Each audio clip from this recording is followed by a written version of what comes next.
Sweden's relationship with snus began somewhere 200-250 years ago. Swedish farmers recognized that they could mix the tobacco with water and salt and put it in your mouth, under your lip, instead of taking it up your nose, which was the usual habit all over continental Europe in the 18th century. So it became very popular as an everyday enjoyment for farmhands, railroad workers, sailors, and those people who really needed their hands. They couldn't have a cigarette or a pipe or a cigar while doing their everyday work. Swedish snus consumption actually peaked in 1919, right after the First World War. Cigarettes were more popular than snus in Sweden for many decades, up to the 1970s. And then more widespread knowledge about the risks of smoking and the connection with lung cancer.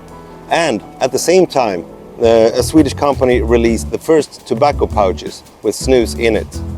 That changed everything.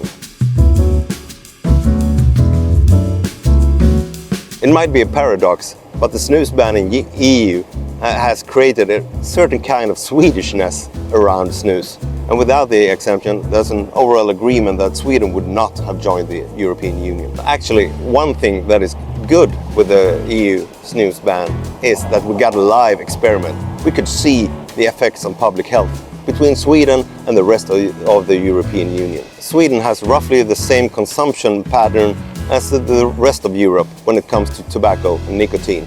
But we don't smoke here because we use snus. And that has profound effects on public health.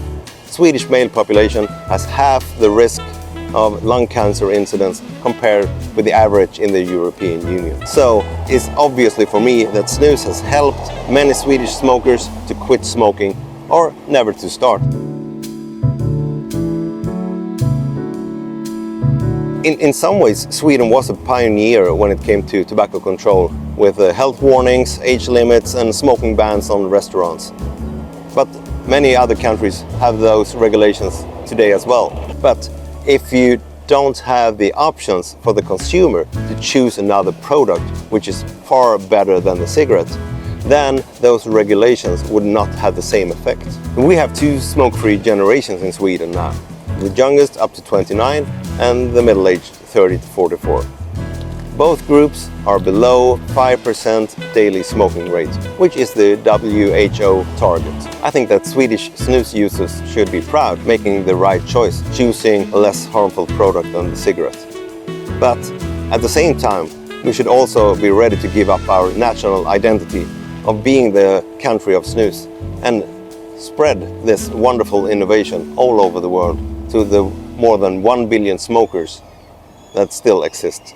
I do believe that Sweden will become the first smoke-free country in the European Union. And I also hope that Sweden could be an inspiring example for other countries to do the same thing. We are happy to share the snus experience with all of you.